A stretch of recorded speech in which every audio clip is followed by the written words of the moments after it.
the Harry, the Big Dog live stream 100 live stream challenge. That's right, 100 live streams in 30 days. And this is number 96 for me. So today we are going over homeschooling. I'm homeschooling with my boys right now. And so we're going over process and all that. So I figured, you know what? I'm going to use up one of these live streams, maybe two, yeah, and just have bring you all into our world as we are going over the breakdown or the structure of their reporting. Okay, so today we're going over book reports, and they are now learning or templating what they're going to be extracting from that reporting process. And now, you know, my middle child got it all the way down. And so now they're all getting from his notes what their marching orders are. So please feel free to drop some questions in. I'd love to actually dialogue with you about this. And that way you can get my idea, my premise on education and homeschooling and how you can, build that process out for yourself. And also, really, what it gets down to is making sure that when all is said and done, that your kids don't just memorize stuff, but they actually understand it. They learn it from a very deep place. And that only comes when they're able to dive into a subject matter, and then you build a curriculum around that. So today, they have an assignment. They each had to select a book. And so I gave them chapter by chapter what it is that they need to be doing for each chapter. And this is going to be a pretty substantial report that they do. And in it, they'll have not only the reporting, they'll have a presentation involved. They will learn how to identify the subject of focus. And this actually can be covered across the board. It doesn't matter if it is a book that they're reading like literary purposes, or if it is a mathematical book, if it is that they're breaking down the idea of how our car is made. Doesn't matter, whatever the topic is, this will work. This model will work for that. Because in essence, what happens is that you take the interests of your child and then you find out what that is, and then you structure a series of questions that they are to ask and find the answer to. And in their finding the answer to the questions, they develop their research skill set, they develop their presentation skill set, they develop, their entrepreneurial skill set, because at the end of all of this, they will be publishing their findings. So they're going to end up being published authors when all of this is finished. So, if you want to jump in and, ask questions, I will be more than happy to field those questions. Let me get on to that page again so I can hear what you all are saying. And hey, critical thinking, absolutely done. Thanks for popping in. And you all, if sharing is caring. I believe that this will be a service to all families, especially during the shutdown. The reason why I'm doing this is that I'm seeing that there are so many schools, kids, parents that are trying to figure things out right now because this whole lockdown. Some of them are kind of losing their minds. And it's because they don't necessarily know how to support their child in the learning process for them to be able to get the most out of what's happening or not happening in the virtual classroom situation. I've seen it myself where teachers are at a deficit because not only do they have to teach the kids, but they also have their own learning curve that they are struggling with right now because technology is not really their backyard unless they're a tech teacher. And then having to manage students remotely there where they are, whether the teacher's at their home or inside of the school in the classroom, they have to manage now all these kids. And if they have a classroom full of 30 kids, that's a lot to manage. So if the kids aren't engaged and they don't tap into their own interests, what ends up happening is that it becomes a big babysitting job, and you don't want that. What you want is for your kids to find something that they're interested in, and then based on their interest, you develop that curriculum around it, and in it, you develop or you embed deeper learning. The deeper learning would be like, okay, say for example that they're reading a book. Pass me one of the books, guys. Okay, like, okay, like Like, okay, so a couple of them picked up the I Survived series. So now they've got to go through and they've got to break this book down. They've got to break it down in a way where not only will I want to read it myself, but I'll find out key pointers on why I should read it. And then they'll have some research involved because they're not going to just take what they read in the book at face value. They've got to now find out, well, where's this historically relevant? This one is talking about, okay, Hurricane Katrina 2005. So the curriculum that will be built around this is, okay, so it's talking about Hurricane Katrina, and it's the story of one person, and it's from their perspective. But how does their perspective coincide with others' perspectives? And so then how this goes deeper is that as I have them writing out or mapping out their questions, and I gave them a series of questions. Pass me your notebook real quick. I gave them a series of questions to start out with. And initially, one of my sons was like, okay, well, I don't know what this means. I said, well, you don't have to know what it means now. What I need you to do is just put it down. Because what I had him do after the fact was go back through and every question that you don't understand, I want you to put a question mark by either the word that you don't understand, or if it's the sentence you don't understand the question, put a question mark by that question. And that way we can break that question down into its simpler components so that you understand what it is that we are talking about. And that way you know how to build your marching orders from that foundation, from that platform. Without that, I wouldn't know that their comprehension isn't up to par where that question is concerned. So I need to have real conversations with my kids. And the only way to do that is to have real conversation. And wherever they get stuck, that's where they can now pose the question, hey, I'm stuck here. What does that mean? What does that mean, Dad? So that is one way of doing that. The words that they get stuck on, I was like, all right, well, I don't want you to get stuck or stopped by not knowing how to spell a word. So spell it like you think that it should be spelled, and then we'll go back and see if you spelled it right. If not, then we'll go through, research the word, understand the etymology of that word, how it's spelled, and what it means. Break it down into its morphemes. And then that way they will understand how to break a word down so that they can get a good gist of what that word means moving forward.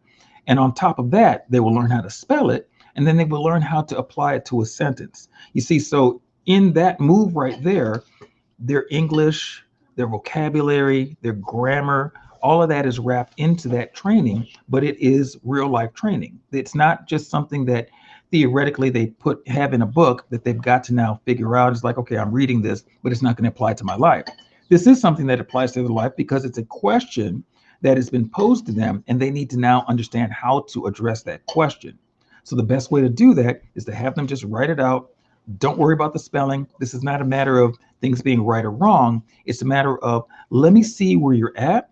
Let me see what deficits are there. And let me see how I need to implement different types of unique training to fill in the gaps for you so that you can stay up to speed on the conversations that we regularly have.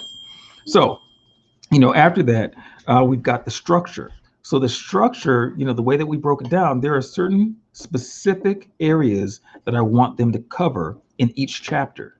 And then I want them to cover the overarching question for the whole book and how each chapter falls in line with that premise. This is a way to break down any subject, any topic in a way so that they come out of that training understanding the topic as opposed to just memorizing a bunch of answers that they will never use again. I want this to be an experiential training for them. And the only way to do that is to get them to actually experience it along the way, ask questions, and then we'll dive into, okay, so where do you find that answer? I'm not going to just give them a bunch of answers. I'm going to ask them, well, what do you need to do to find the answer to the question that you have? What's your research model look like? What resources are you going to cite in your research process? And then, how are you going to properly document it, and then put it down so that we all know where you get that from. So you verify, yeah, I got this from a credible source, or I got this from a source. Now let's identify if that source is credible or not. What is the origin of that source? And then what other corroborating information supports that source's information? So by their doing that, it will train them from now in elementary and middle school and all of that to research properly and to vet that research so that moving forward, they're always, what do you call it? They're always providing a report or an accounting of what they have done, and it's all properly cited. So I thought that this was a great time to come on, and then you can see, our process. So I would love your questions, but we're going to dive into it. All right, guys. So what you got going on? I'm getting some food. You getting some food? Okay, got to feed the brain. Good stuff. Same with you. Okay, good stuff. You got your smoothie already? Yeah, I'm making a turkey bean sandwich. Turkey bean sandwich. Oh, okay. You're getting culinary in there. All right. So any questions so far on what we've gone over up to now? Words have meaning and facts and facts matter. There you go, Don. Absolutely, absolutely. So what are your thoughts on what's going on so far? I think it's pretty fun. Yeah, pretty fun. Because I like to hear that. I was doing a book report on I survived the Titanic because I didn't go to sleep. Mm-hmm. I was messing around and I didn't go to sleep. Uh-huh. And so I was doing a book report on the Titanic, and it was very, very fun. Right. That's nice. FLM. Facts Lives Matter. Facts Lives Matter. Oh, that's funny. Okay, so now, what did you learn about the Titanic? I learned that. And let me ask you this: did you go over any of the questions that we mapped out today? Were any of those questions in your mind when you were reading through and learning about the Titanic and that whole historical How does event? it apply to me? How does it apply to you? Okay, so that was one of the questions. Mhm. Awesome. That's great. I have to move more, guys. Yeah, no worries. All right. I'm gonna get my So one of the notes things that I so asked them to identify or to isolate is when they pick their book based on the title, the publisher, or what have you, what do they think the book is about? So they have to write that down as just the idea of what they think the book is about. And then as they're reading through the book, chapter by chapter, they're breaking down each chapter to its finer components, the themes, the conflicts, antagonists, protagonists, and that applies to any subject. You can have antagonists and protagonists in math, it just all is in how you frame it. And so then based on that, they're going to ascertain at the end of the reading and the end of their data mining process, and when they summarize everything and then put it together in a report, they've got to present that report to us as a family. And so that's going to build their presentation skills. And then after they present it to us, we're going to give them our feedback, our critiques, and then they're going to take those critiques. They're going to take the questions that we ask them, because we may ask them some questions to punch holes in their report. And then after that, they've got to go back to the drawing board, take all of the information that we gave them, the questions that we asked that they weren't able to answer, and they've got to now fill in the blanks and then come back, tweak it, polish it up, and then represent. And then once it passes, then they will end up going and publishing. So then they'll go through the publishing protocol.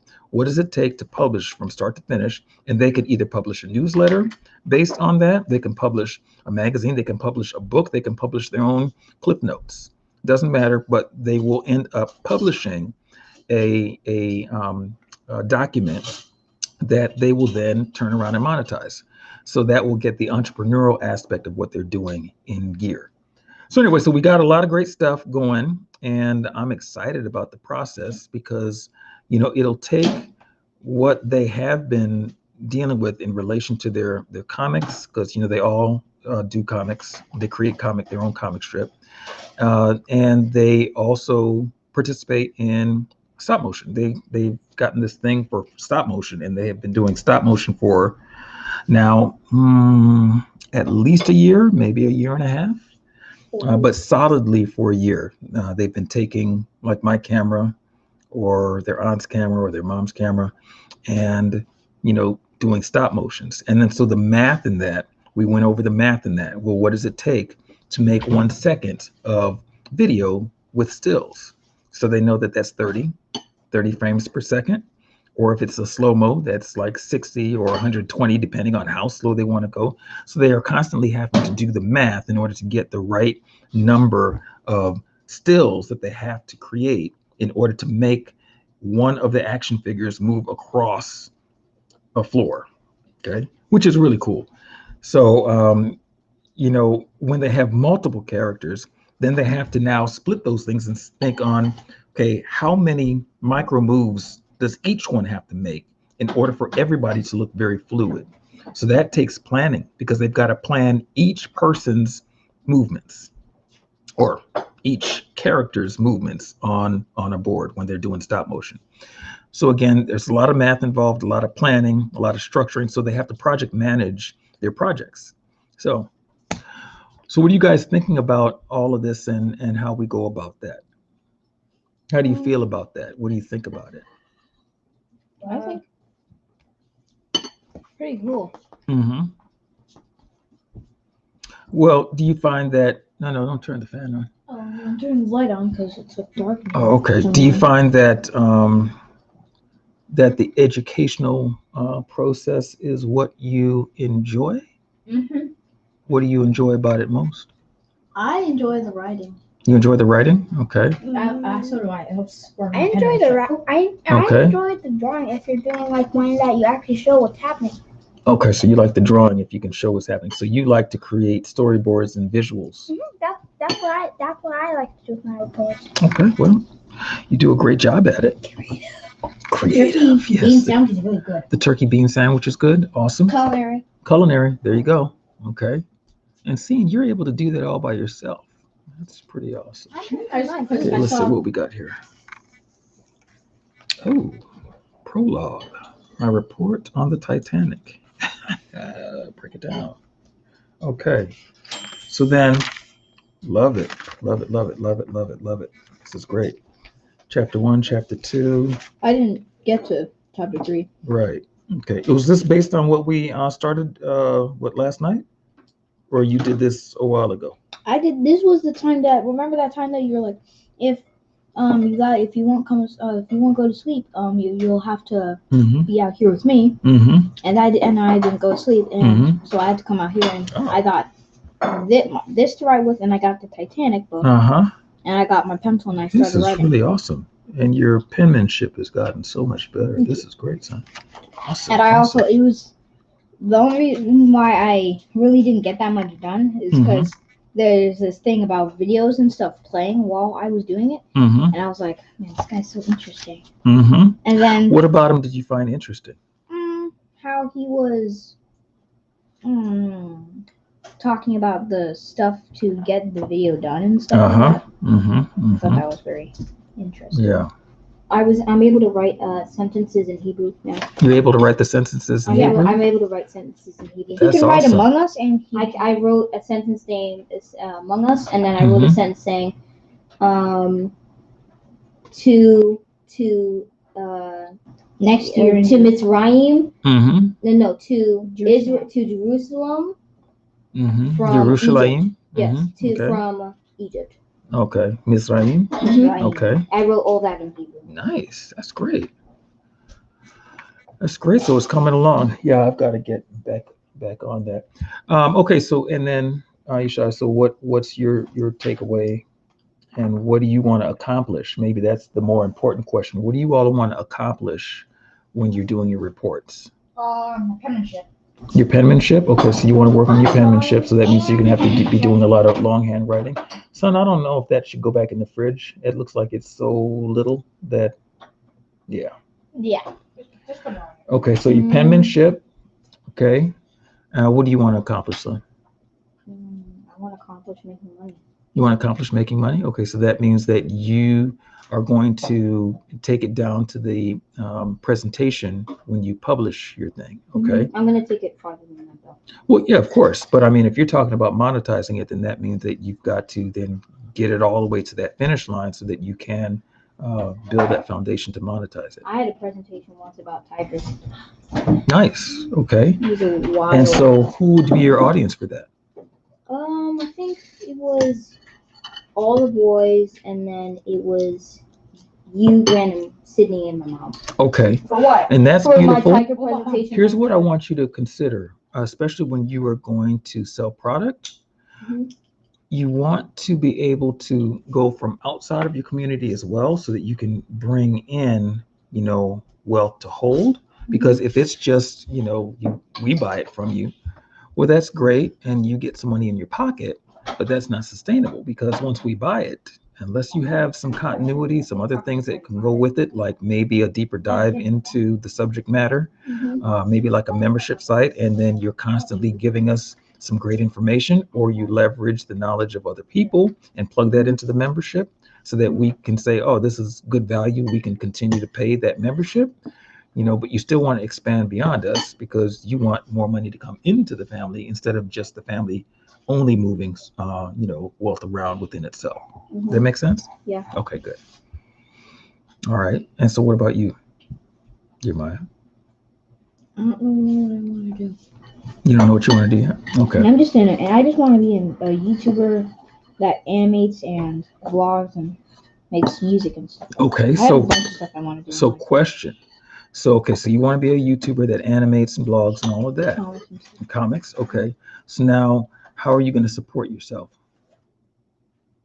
Well, I mean that, to do that, it requires that there's something that you're doing that is sustainable, so that you've got money coming in. Merch. Huh? On merch? Okay. That's why I'm done working on merchandise. Actually, let me go grab my idea. Okay. All right. How about you, Manny?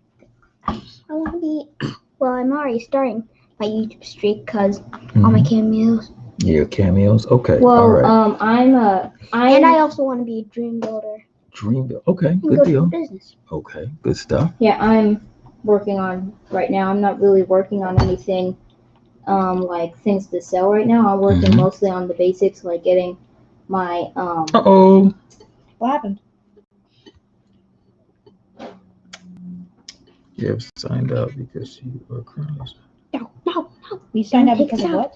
Don't press. Oh, okay. This is Zoom. Okay. No. That's weird. Okay. The screen just flickered and everything went blank, and I thought that I lost you all. I'm working on my logos. I'm working on my logo. Okay. Currently I'm trying to now work on my intro, my animated intro, how I introduce myself, and need to work on my setup. I need to get some equipment. Need to make some money so I can get a bunch of equipment to do a bunch of my stuff. Okay. And how will you generate that money? How will you generate that money? Oh, yeah, I'm going to be doing a lot. Hold on now. Have you properly protected that? You're about to just show everybody all your stuff, and have you secured it? Have you made sure that Copyrighted? Well, yeah, and that would be more on the trademark side. That's a design. Oh yeah, don't you? Yeah. You want to make sure that you have that protected properly before you just go and and that's just something that you do as a habit. Some things it's not going to matter because you're not going to care about doing that. But if it's something that you care about, and it's going over a larger scale. This isn't a large scale right now, but folks will see the replay and all that. Yeah, I'm going to put a bug in every video of mine. Okay. So if I see anyone copying my videos, I'll be like, they copied my video because they copied everything and my bug. So you want to explain what a bug is? Okay. Okay, so here is like his logo. No, I asked him if he wants to explain. This is his presentation, not yours. Yes. Okay, still here. Oh, thanks, Don. Okay, so your mom wanted me to show you all this. He just made this out of twist ties. Okay, so tell me something. Do you know what it? Oh, it's a person. Yeah. Okay. So right. Done. That's very cool. So a bug is basically a little That's awesome. Thank you. A little indication of your stuff. So if you see down here like JasonHot.biz, that's a bug. It's saying, so if someone copies that video and someone copies everything on there, you'll be like, hey, you copied my video. That's a trick. Wait. thing. Okay, so you have a that's reason like copyright infringement. Yes. Okay, so then so a bug then, another word to define that would be like a watermark and also branding. Yeah. So that is how you brand your content. Like Hasbro, they have their thing on everything of theirs. They have Hasbro or Hot Wheels. They have every Hot Wheels car. They have their imprint logo of their mark signature. and- They have on every anything they have Hot Wheels on it. Yep. Okay. Yeah. So that is their branding. And they have some things like Batman. They've bought some products to make a Batman Hot Wheels car. So they'll go and ask the creator of Batman and say, "Can we make this car?" And they'll put their logo on that. What is that called? That is called, I don't know what that's called, but I know they're getting Asking permission. Yes, it would be called licensing. You know, Weird Al did that with Michael Jackson. He did. Judah and I was talking about that. Yeah, because we saw this video called "Fat" instead of "Bad." Right. Yeah, it's fat. It was very funny. And we mean very funny. Okay. Awesome. I'm also a ballet dancer. The three big boys are ballet dancers. Yes. Yes, he's the dancer. He's the tap dancer. Hey, don't take it away from him. Everybody runs their Everyone lane. is the dancer. Okay. Everyone is the dancer. Yeah. Let's just say. Okay. Yeah. Let's just say. And yeah. Awesome. Okay, so then, all right. So your mom just said it's time to make that move. So when you get back, okay, I want you to. Okay, did you finish? I wrote down all my questions. Okay, good. This is a bug. Yeah. What's bug? Went over that. Oh yeah. That's what I was. Dad was saying. All right. So they know Weird Al. Yeah, I know. Yeah. Okay, Mr. Don says they know Weird Al too. Too cool. Yeah, they know Weird Al, Don. Well, I will soon be doing a live stream on live stream setup, gaming setup, and comments and how to generate those and how to look at those and act upon those correctly. Okay. Because I've seen some videos where some gamers they say some things on people's comments that makes them not want to see them anymore. That really offends the people who are watching their videos and their viewers. Okay. So say that if someone gave us a hate comment or something like that, I would be like, I respect that. My friend told me, he's a gamer, he's a YouTuber. He said, don't look at the bad comments. Always look at the good comments because you don't want to put yourself in that position like, you don't want to doubt yourself. He said, always look at the good comments. Never look at the bad comments. Okay. Well, that is one way of doing it. There's also another way of doing it to where you look at all of the comments, but don't allow the comments to affect you. Because sometimes even in the bad comments, you can learn something. I mean, so long as they're not just trolls.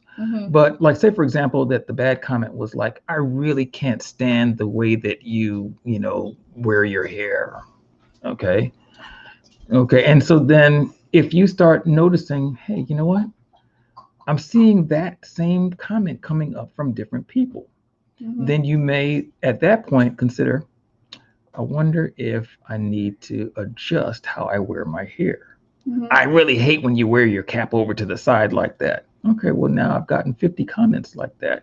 That may be some great audience feedback for them letting you know, we really don't like this. This is a distraction. And so if you want us to be able to pay attention to what you're saying, then maybe you'll put your cap on straight, right?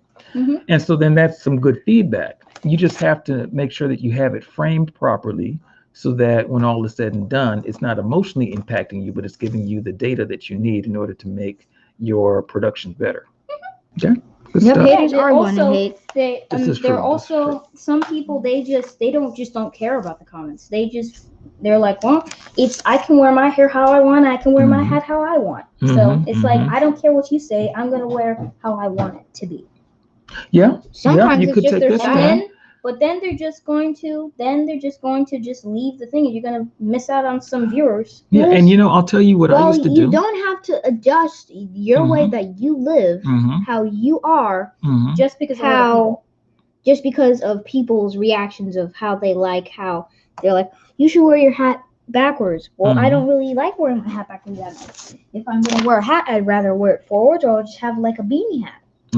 Okay. Yeah. Exactly. Or just said haters are gonna hate. Yeah, I already replied to that. Okay, so now question. So you guys, okay, did everybody finish? Yep. Okay. I've been done. Okay, you finished yours. Yeah, you had yours done. I Okay, still- Manny, did you get yours finished? I made sure Okay, I you got got to mine. write down what it is that your mind. Okay, well then you shouldn't be on technology. Then you should be copying it all down, and then we can dialogue about what all of that means. Okay, and that way you guys understand what it is that you're doing moving forward. Okay. Ooh, also, I've always wanted to do this in a lecture. I have a riddle for all those on there. Okay, what has 2 legs but doesn't walk, and what has 3 legs but flies? 2 legs but doesn't walk, and 3 legs but flies. Yeah. I know what it is. Don't say it. They have to figure it out. They have to put it in the comments. Okay. I'm loving this conversation. Yeah, okay. Well, okay, you all will have to answer that question. I have no clue. So you're gonna have to help me out here. I've never heard this joke before. What? Yeah. 2 legs but doesn't walk. 3 and has legs 3 but and, flies. but has 3 legs I just figured and it out. flies. It may be the answer. I'm gonna go clarify. Okay. Let's go into my room. Yep. I have no clue. I'm stumped on this one. I'm stumped on. You stumped on that one too? Okay. Oh, this is a joke I said to my dad one day. I was like, I wonder why the bulb's getting bigger. Then it hit me. He cracked up at it. That was a good one. Okay, so all right, so what are you getting out of all of this? So is this yours or that's mine. So you're not finished. No, Okay, but so I'm still. once you grab your Maya's thing so you can finish that up. While talking. And then let's talk about, okay, so this question, okay, did you have the right thing? Were you thinking the right thing? Yeah, no. I thought it was something else. Okay. So, since you guys are taking so long to answer, wait. Give us what you guys think it is first. Yeah, Okay. give us what you think it is. And so here's the deal. So if they don't answer it, then what we'll do, we won't give the answer, because then whoever watches in replay, and by the way, if you're watching this on replay, pop replay in there. Yep. I think I was supposed to say that at the beginning. Yeah, wait. Yeah, I know. So pop replay in if you're watching this on replay.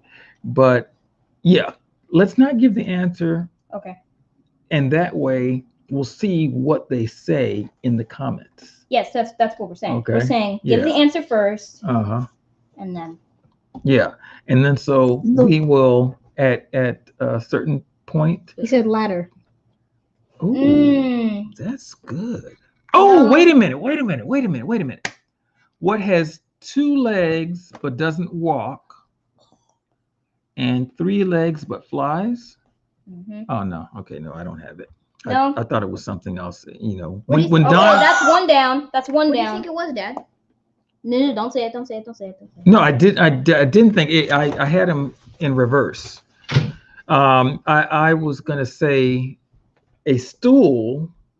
Because a stool can have 3 legs or 4, but it doesn't fly. Yeah. Doesn't walk. Yeah. Oh, yeah. You thought it didn't. You thought it didn't walk. Hmm? No. Okay, no, because they're gonna hear it. This is a very sensitive mic. Yeah, it is. Okay. Yeah. So Mr. Don said ladder. Nope. Okay. Good guess though. Good guess. That is a good guess, because Yeah, that would if that was it, that would have been ingenious. If it was right, Don, that would have been ingenious. Now that it's not right, you're still in the same boat with me. No. Clueless, totally clueless. It's not. Okay. It was a good guess though. You have one more thing. You have the 3-legged person. But they didn't get the first one.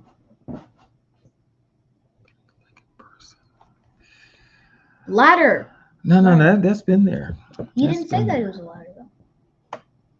No, I didn't say it was a ladder. Yeah. You're wrong. Seagulls? Seagulls? Nope. Because seagulls can walk. And They they have waddle. 2 legs. Do they? Yeah, they go like this.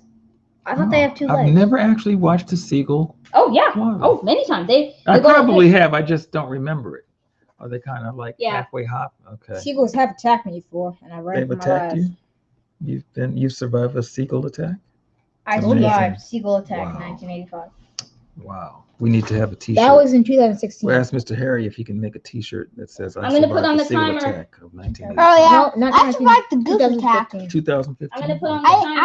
I had to survive a goose attack. I was racing You a kid. survived I was the racing attack? a kid at my. Oh yeah, you did, right? I Yeah, was there's a racing- bunch of I was geese racing a sticking kid at at me, my and school. then they were You guys have 3 minutes. I was Like, racing. that was I was. sticking out like, Okay, so meanwhile, I while was they're racing- thinking about that, I was racing a kid at my school, and You guys have 3 minutes. yeah, they are. Speaking Okay. of seagulls, Seagulls are some mean. geese are mean. Exactly. apparently, geese. Don. Some geese are mean, like because I was racing this kid. Well, geese can be 3 territorial. minutes. You guys have 3 minutes to answer. One of these, so I was racing my kids, and then this whole flock of geese were flying. They were dropping bombs everywhere, and Really? the kid I was racing, he got some on his head, and I was like, oh, Ooh, that's good. yeah. Well, in some cultures, they would think that was good luck. But you All right. But do you realize seagulls do That's that a on good purpose?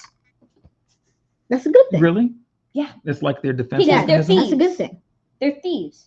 That's a good Seagulls thing. are thieves. Thieves Geese are or, evil. or opportunists? Geese are not. Geese are Geese, evil.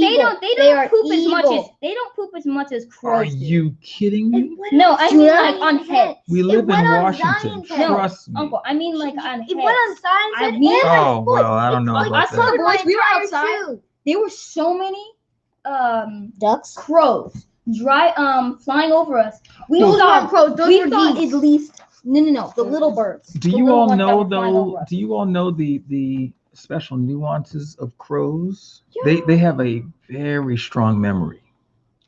As strong as the elephant. Oh wait, so then you can't. What if I have don't know. a strong memory? That's made Dad, up. if crows have a I strong think that's memory, made up. You think it's made I up? think the elephant thing. I think that would If be crows a have a strong great research project. great research project. If crows Huh? have a And strong, you know think who that's would a zoo. who would know a lot about that?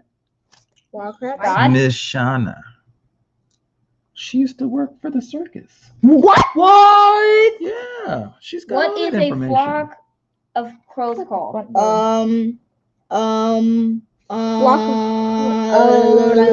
You realize you guys are getting away the time of the riddle, you know? You guys have 2 minutes. I think isn't it a flock? Oh, 1 minute Would it now. be a flock, Don? Would flock be the word? Would it? No. Would it be a flock of I crows? doubt that it's gonna be a flock. What about I think it's a pod? flock. No, pod is Pod fish. is yeah. Fish. Well, I think elephants No, go in pods. school. School is fish. School Well, is their school fish. is Oh, I'm fish, sorry, and school. isn't it pods of whales? Yes, Whales are in yes. pods. I And then think dolphins I think- are Pods also. pods. also I think pods. as well. And I think elephants. I No. think they go in He pods. said no. No. Okay. They go in groups. Yeah. I think Elephants I in think groups. No, I think it's a pod of elephants. Okay, I have to leave. So the answer was the answer Wait was until the timer a goes on. flying grandmother because she had a cane, 3 legs, and a paralytic. Flying grandmother. Yes, A winged grandma. a winged grandmother I feel defrauded and right now. a That's so paralytic. stupid. I feel because defrauded right now. he can't That's walk. fraud. He can't walk, but it's 2 legs. That's fraud. He can't walk. Heard of but he it. has Oh, 2 legs. Heard of it. That's total fraud. Dad, Okay. Huh? It's a herd. It was a A herd. herd of elephants? Oh. And Herd of elephants. Okay, not a pod. Okay, I guess a pod has to be in water. Yeah. It's amazing. I thought so. All right. Okay, so good. No, don't do that, son. All right, so let's jump back into it. We got rabbit Okay, hey, stop the alarm. Okay, so let's see. Okay, so let's go through some of these questions. Okay, so what's the chapter about? That's an obvious one. Okay, what were the themes? Okay, so what do you think about themes? Well, What do you think a Oh, theme so is? about to ask me what were the themes of my book. Total fraud, Don. It was total fraud. It's called A murder of crows. Really? That's why they're evil. I knew it. They are evil. A murder of crows. That's amazing. Okay. That's now evil. That will go down. I'm going to save this video because I need to have that in the archives. So let me check it. It's always in the recesses of my mind. See, let me check it. Homeschooling isn't just for kids, folks. For grown-ups too. Parents get homeschooled as check well. It right now. I just got schooled. Thank you, Don. No. You're not going to check that now. You got to still. You haven't finished. You're not available to help there. You got to finish up doing the first things first. Right, but that's weird. That's you got to watch out for this. Crows. A murder of crows. That's amazing. Whoever said that crows were evil, you guys are right. Yeah. Wow. A murder of crows. Yeah, don't stand by a crow in your sleep. Hey, Yeah. Don't touch John. Okay. Okay, I'm gonna move this over. Oh, we listened to Mr. Dave Severin's audio. I hope you guys are very confused about my riddle. It was very easy. Fraud. Total fraud. Yeah. Dad. Me and Shai learned that we should never be afraid of another man. Of a man that's bigger and stronger than us. If you're bigger and meaner than me, all I have to do is just wait until you go to sleep, and you won't wake up anymore. That's what. Anyway, let's get back to the work here. That's what Mr. Dave Severin said, Dad. I remember that one. That was good. Yeah, that was good. Okay, so you're on number 4. Mm-hmm. Okay. What are the conflicts in this book? Okay, so now you are the one who was the furthest along in this. Okay, and then Judah's second in here. Third. All right, so now, what do you think your process is going to look like? All right, love you too. Have a good time in class. Yeah, have a good class. What do you think your process is going to look like when you are diving into your chapters? How are you going to make sure that you remember the key points and all of the components that questions that you have to answer? Well, I can look back. Yeah, you can look back, absolutely. But are you going to just read through the whole thing and then come back and answer the questions? Are you going to answer them as you're reading? How are you going to go about doing it? I'm just kind of wanting to understand your process. Well, you said process earlier. I know. Yeah. Mostly, I would answer the questions as I'm going. Okay. Because at my old school, when we would be doing a test, we'd be reading when we were like overviewing the test. When she's like giving us the answers, obviously. When she's giving us the answers to the test. Let me give you a structure that will help you so that you can kind of get things the first go round. And that would be, as you're reading things that stand out to you, like say, for example, that it says, it was a balmy summer morning and everything was quiet except for the loud horn or the loud siren of the ambulance. Well, what things stand out to you in that sentence? Okay, you might want to have something to write with so I can give you a structure so you can start breaking it down. Okay, so put down the word. I'll be right back. Okay, you do. New paper. Okay, all right, good stuff. Do you all have an idea of how that could be broken down so that as they are going through their process that they can keep those key points in mind? I'm still freaked out about the murder of crows. A murder of crows, that's amazing. Yeah. Daddy. No wonder why crows kill each other. An ambulance passing by. That was No, I wasn't saying, no, I'm giving him a example to break down. Yeah. Can you move the coffee machine? No. Yeah, hold on maker or one moment. Okay, hold on one moment, y'all. I've got to move this coffee machine because I was moving stuff out of the way earlier to get ready for the cooking segment. I love coffee. I like coffee too. I drink coffee. I like coffee too, but I hate the coffee beans, okay?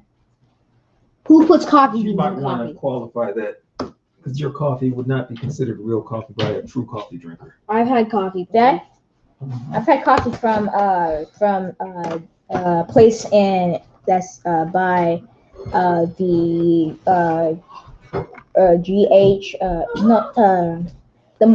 the market that we went to that the lady allowed us to try the fruits. I've had the coffee from the places by it. Oh, it's so good. Believe me. I have very fast reflexes. He accidentally pulled the cord to this and it almost fell off the table and I caught it. It's my Okay, I have to go now. He's coming. Here you go. Thank you for moving the coffee machine. Latte. Okay. Latte. So, latte. all right. Yeah. So, okay. Remember, balmy summer morning. It was a balmy summer morning, and all was silent except for I don't remember exactly what I said. Instead of it being the ambulance. Well, no, I'm just saying that this is what I said already. So I'm just giving you a process here. I was gonna put it. All was quiet except for the annoying alarm. Okay, so then the sound of the ambulance. So everything was silent on a balmy summer morning, except for the sound of the siren of the ambulance. He makes sure Okay. he makes sure he says process when he's around us. Just make sure I don't correct him. Yeah, they don't want to correct me. So, so then what would you do in order to now cover those components? Well, I would draw it out. You would draw it out. Oh, okay. Which is exactly what I'm doing right now. Nice. Okay, so what does a balmy summer morning look like? I'm guessing balmy to me means hot. Is that what it means to you? Yeah. Maya? Cold? Means as in... No, I'm saying it. Yeah, no, but what I'm saying is that if it means that to you, then that's one thing. How do you verify? Hey, bro, how you doing? How do you verify if what you think it is actually is? How would you go about verifying that? What does balmy mean? Or I search it up. Okay, so you would search it up. Where would you search it up? I just searched up on the browser, Chrome. On Chrome? Okay, so on you'd go online. Yep. Do you have in mind what resources that you would use? I'd use the most resources that are to be trusted. Okay. What happens if there is no internet? What happens if there's a power outage and the battery runs out? Well, then there's a power outage and the battery runs out. So how would you get a book? Or it's called the dictionary. Webster's dictionary. Okay, so you would get a dictionary. Yeah. Okay, good deal. And then so why don't you go grab the dictionary? What is the dictionary? Now, Maya, what? Yeah, no, hold on one second. I used to have a dictionary, but it was taken by Dad. Check the bookshelf in the room. Okay. And then I want you to tell me what. Where's it?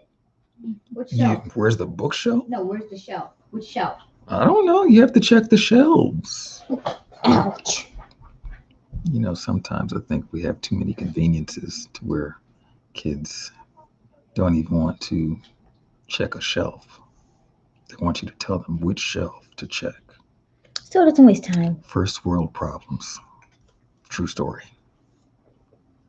So, all right. Okay, so you're almost finished. Good stuff. Yep. What are the key takeaways? I gotta stand up because I'm missing. Okay, so when you hear what are the key takeaways, what does that mean to you? I don't know. I gotta research it. I don't know what are the key takeaways mean to me. Nothing. Nothing. Okay, so ask Gran if the only thing that I saw that the only things that I saw that really happened to me was the cooking books and on Stacy's book. Of course, the cooking books and on Stacy's book. Those are all awesome. I think you and I have telepathic. Of course we do. Because we both said go check Gran's room. It's amazing. It's like the mind meld, the Spockian mind meld. That's from Star Trek, isn't it? See, that was a test. You passed the test. I can tell. Okay, so. How come we never got to watch Star Trek with you? Because you're not finished your sentences. No, I'm saying before this. Yeah, I'm saying before that too. Daddy. My tooth hurts a lot. It does? It might have been that cake that you ate last night. I'm coming up. Just saying. Dad. I think it's the cake. And I think that those tarts will probably not be a good idea for you.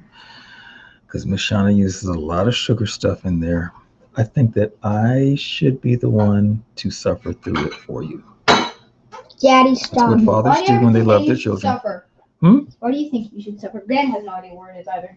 It's only because it's rightly so that. Hey. Oh, well, hi we're Shauna. your kids. We have to. I didn't know that you were in the Live stream, Shauna. Don't do it. Hi, Miss Shauna. You see, this is the problem with technology today. You never know who's watching. I thought I was safe. I'm like, nobody's going to come into this broadcast. And then, foiled. Well, he was saying that his tooth was hurting, Shauna, and that's all. I was trying to help him. Really. It was being very honorable. Guess who ate the maraschino cherry? I didn't. Nope, Julia ate the maraschino cherry. I thought that he said it was inside of his cake. No, it was like the cherry was. It was he ate the slice. It was on the side. He ate the side. And so the cherry was on the side, but it was like inside his cake. It was like a divot, and the cherry was in that divot. Daddy. And so he ate that cherry, and I was like, "You ate the leverage cherry." And he's like, "Oh, you should have told me." He leveraged it.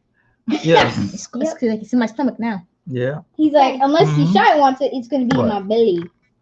You gotta go ahead so I can see. You gotta move. Oh, your tooth is loose.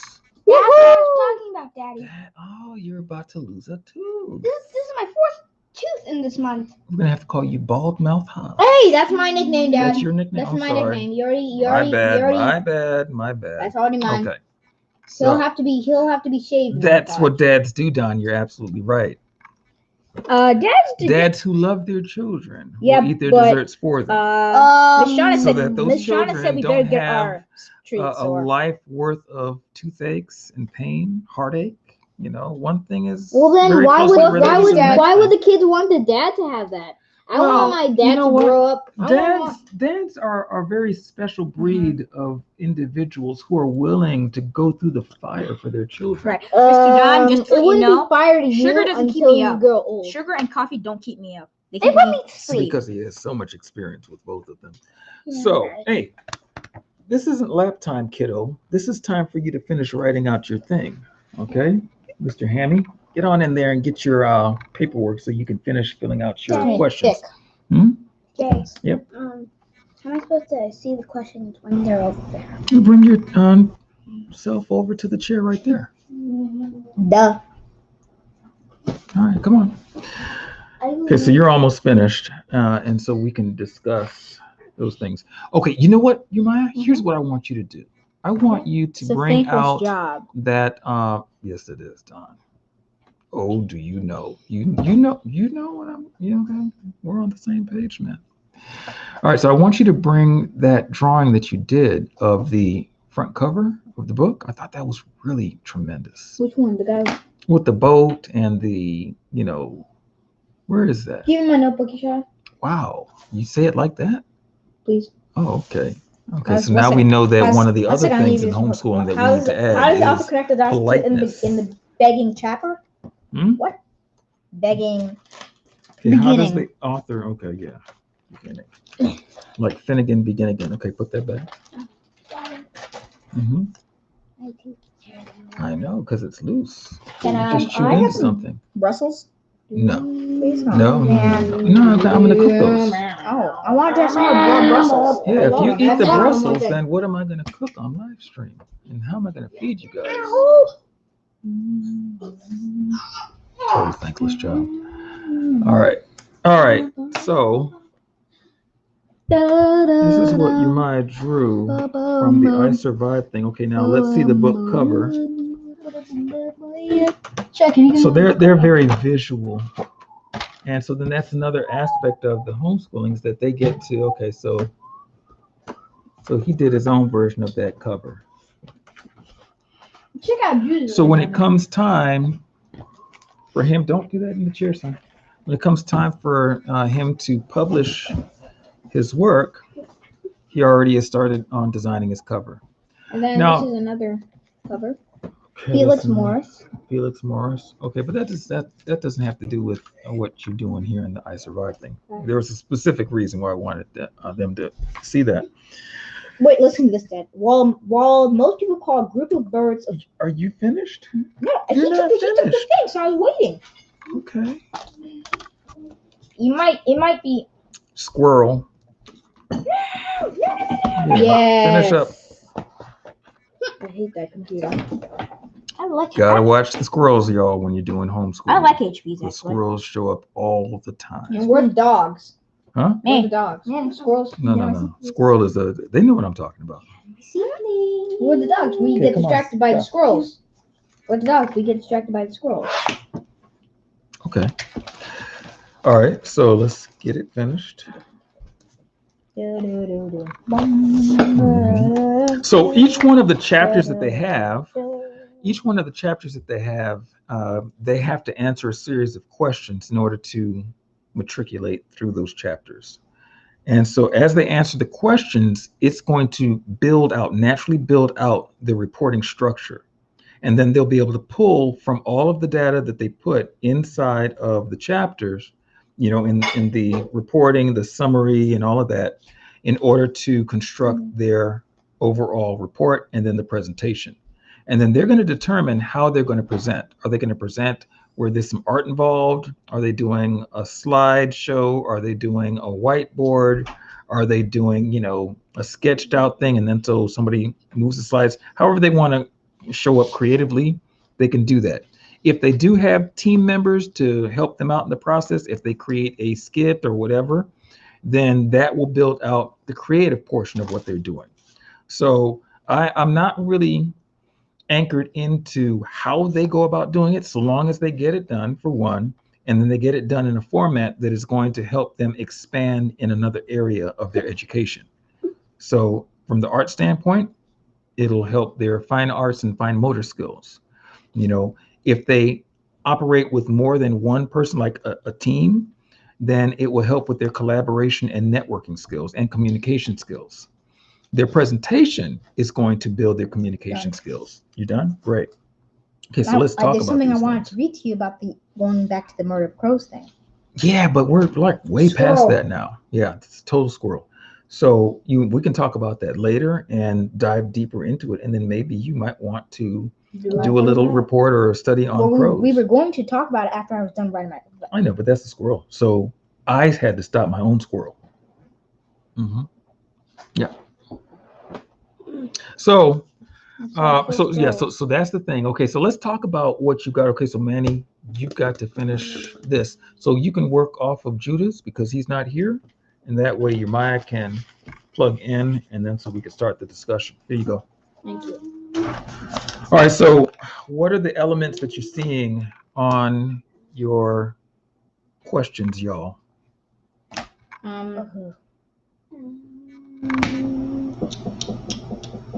Yeah, what are you seeing? Look at the questions. Yeah.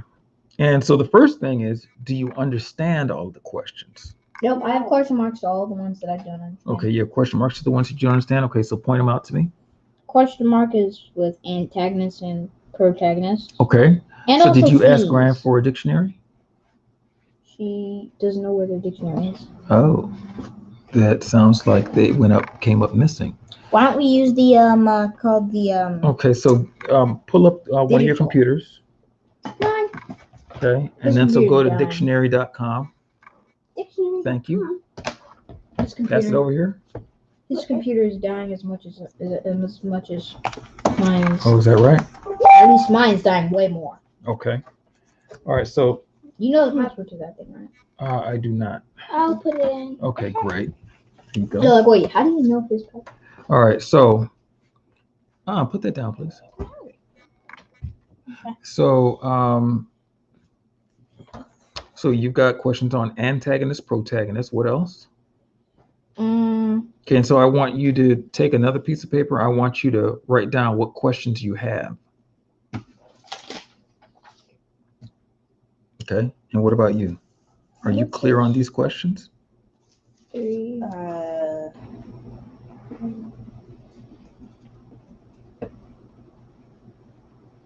Okay.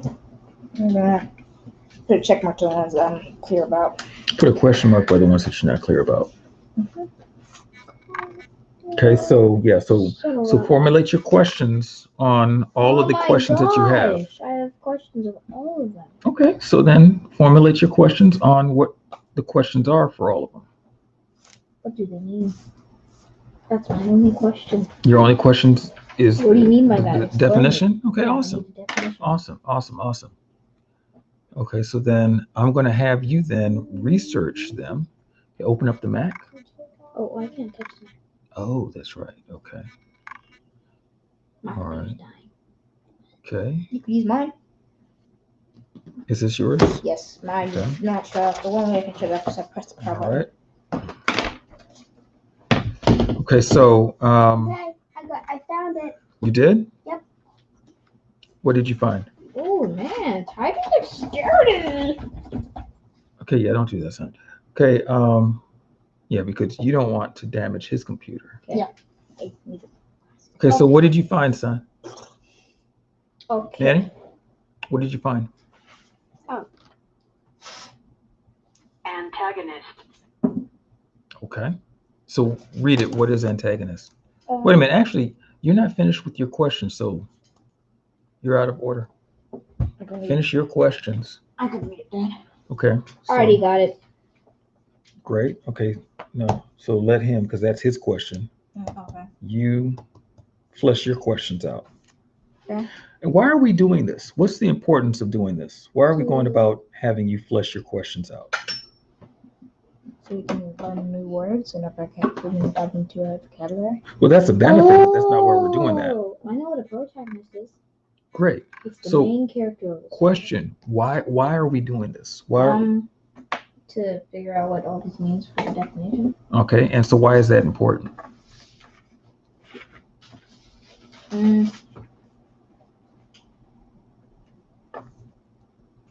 How easily can you move through those questions if you don't understand them? Well, you can't. Okay. So why is it important? It's important because Okay. you need to know what it is. Okay. So it's important because you need to know what it is. And by knowing what it is, what does that allow you to do?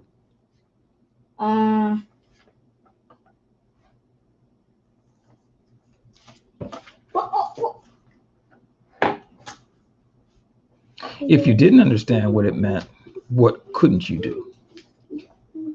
Well, I couldn't just be like,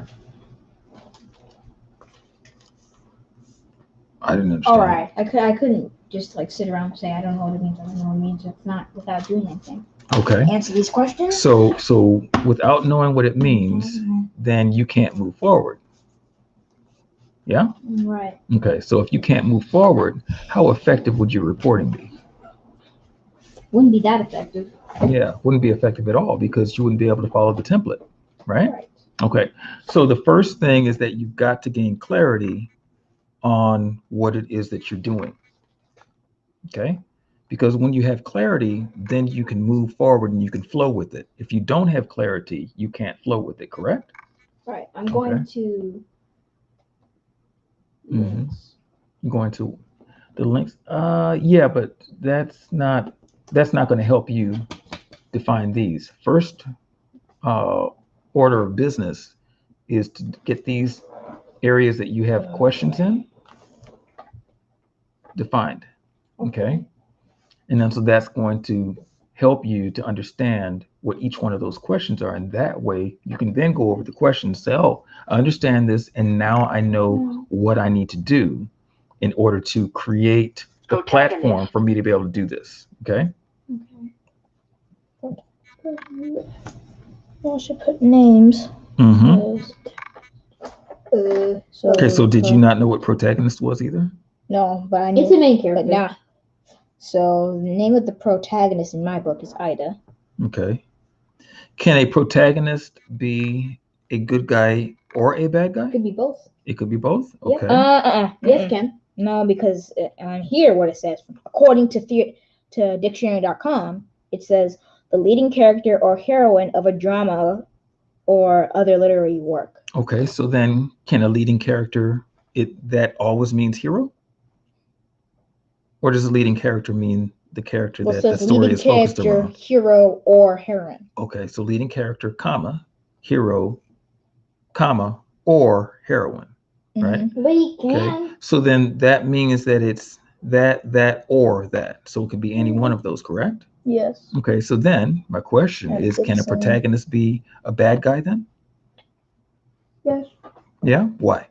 Well, the reason why I can be a bad guy is because if it was always a hero, then there wouldn't be a main character in any movie in the world that was a bad guy. But there is movies that have them Very that true. have the like Okay, so Mhm. The protagonist can be a bad person. Okay. So now you know that a protagonist can be a good person or a bad person because a protagonist is the what? Main character. The main character or hero or heroine. What's the difference between a hero and a heroine? Oh, oops. I'm guessing the hero is the good guy and the heroine is the bad guy. Nope. I don't know what hero. Oh, you don't know what a heroine is? Okay. So, what is a heroine? Who can tell me that? You see how this works? Mm-hmm. Instead of me giving you the answer, you guys are empowered to locate the answer. Oh,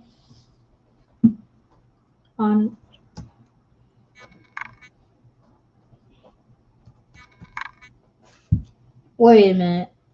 This isn't actually. You spell heroin. There's two different ways to spell it. Forget it. What in the world? Hold on.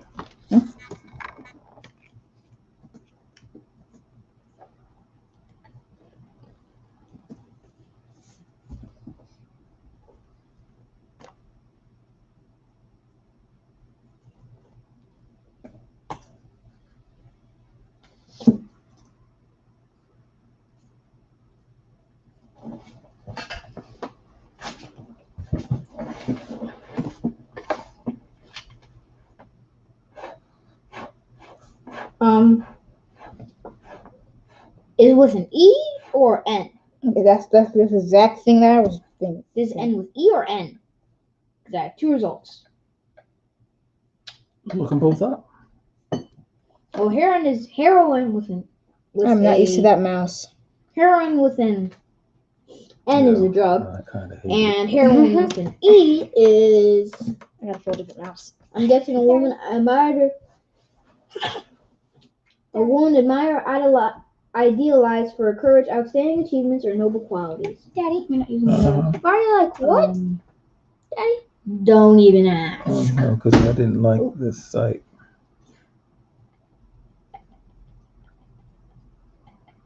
Okay. Oh. Hey, cuz, how you doing?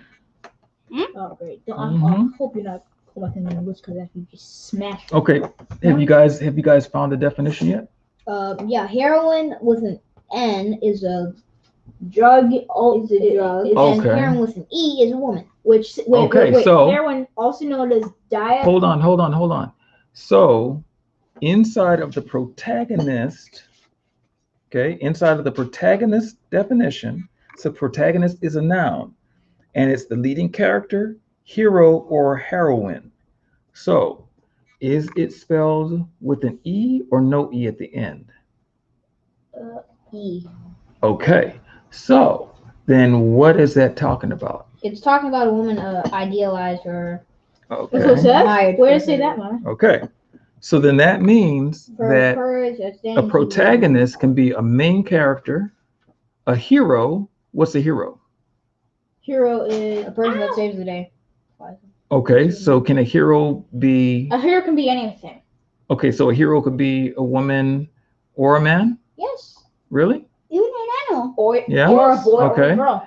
How about a heroine? Can a heroine be a woman or a man? Well, no, it can be a woman. Okay, so a heroine can be a woman. Or a hero is okay, a man so this is saying that it's a leading character, okay, could be good or bad, and that character could be a hero, which or a heroine. Now and a hero would be a man, and a heroine would be a woman. Okay, so then they're showing the difference in the sex of the person. It could be either a man or a woman, or a main character, leading character, and the leading character could be good or bad. But it's the focal point of that story, that is who that story is around. Okay, all right, so now you know what the protagonist is. What's an antagonist? Antagonist? That's easy.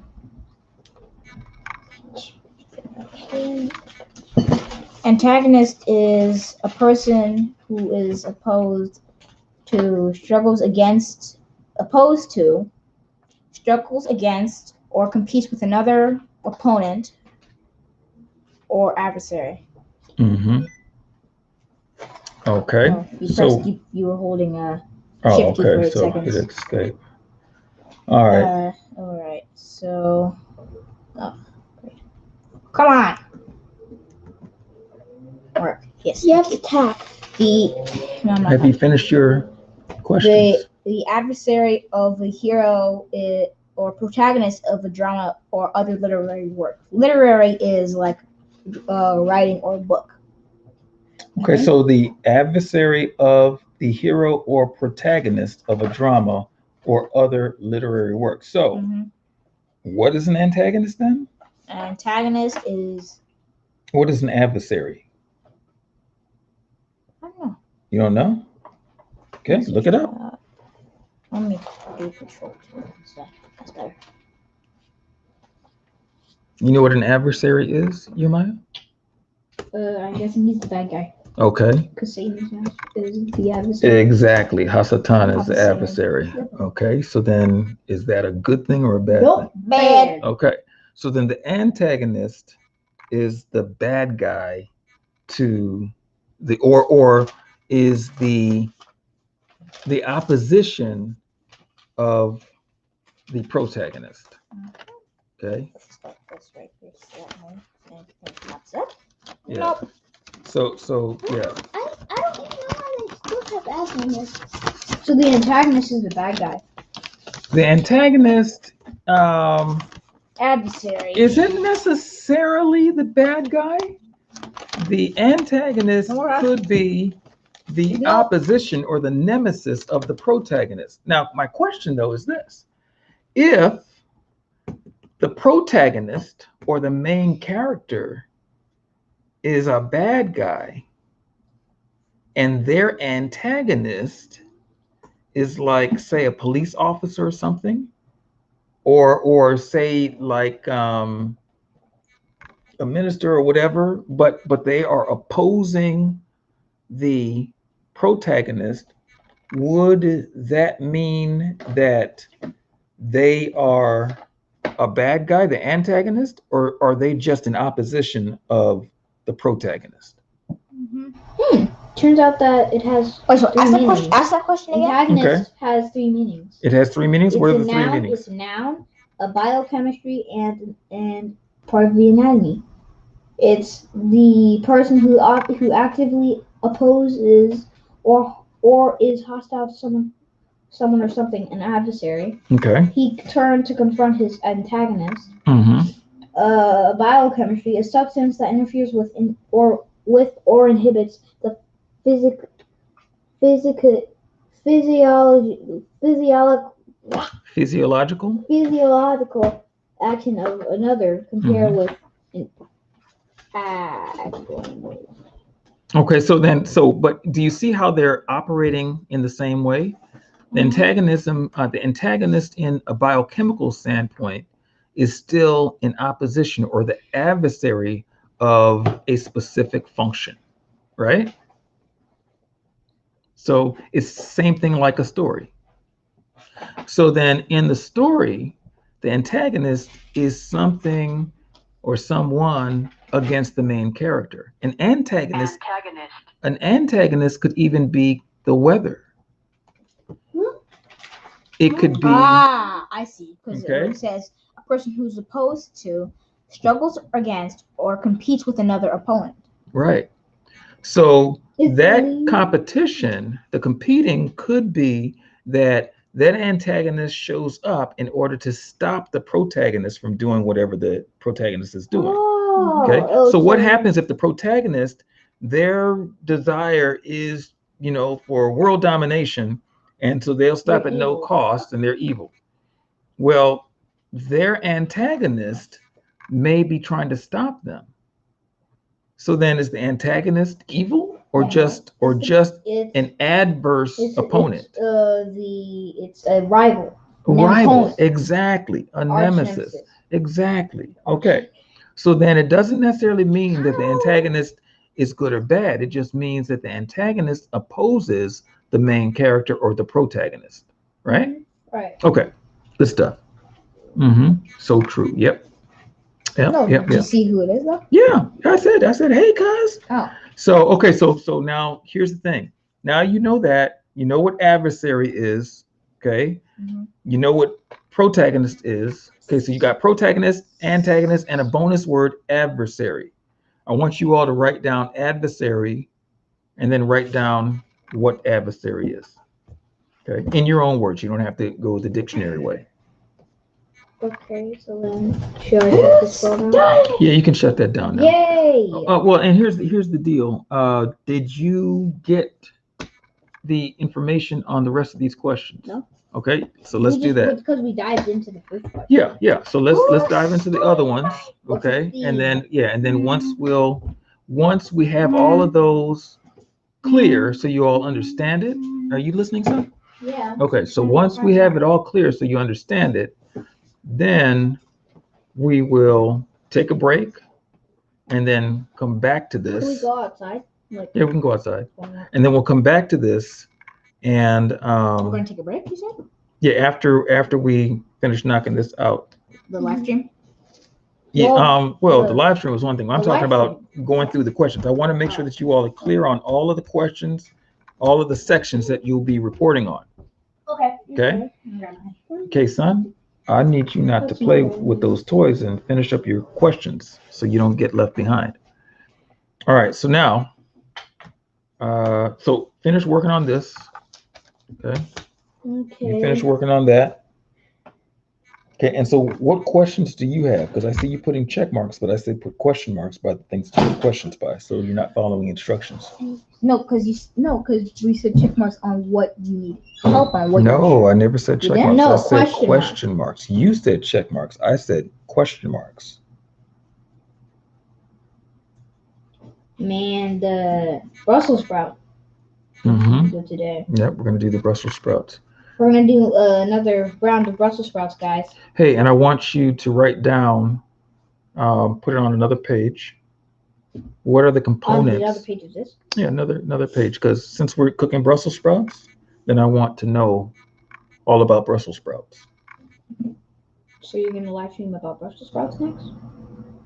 You guys will probably live stream about that. Yeah, but I want you to take that same model with these questions, and I want you to put Brussels sprouts through that process. What's the chapter? Or process. Yes. Okay, so yeah. Okay, so. And we'll make modifications, like when it says, what was this chapter about? We can say, what are Brussels sprouts all about? Okay. Nutrition facts? Yep, nutrition facts. His history. And what's the etymology? What is their origin? How did they come to be? Are they a hybrid? Okay, so it'll be a monograph that you create based on Brussels sprouts. Wouldn't vegetables be considered as a hybrid? Because they're not fruits? No. One thing has nothing to do. Fruits are fruits and vegetables are vegetables, and fruits have seeds in them. And they reproduce. They're the part of the plant that reproduces. They carry the seed, so then the plant can grow or propagate. Some plants don't have seeds. They send shoots out and runners, rhizomes, and things like that. Like pollen also? Like pollen? Pollen? No, pollen is the part of the plant, the flower, that spreads through the air or through insects onto the stamen of another plant or flower, and then it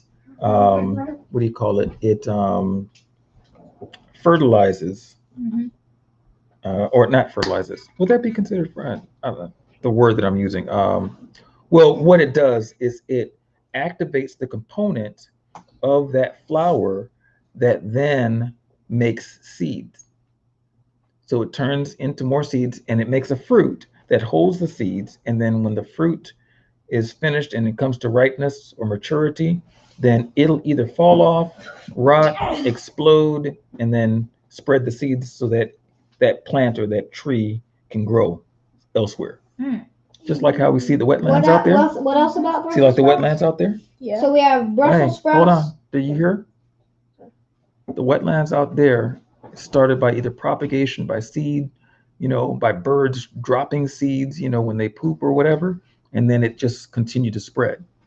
So the fruit carries the seed and then it puts it out, into the soil, and then you've got things growing like trees and plants and things like that, vegetation.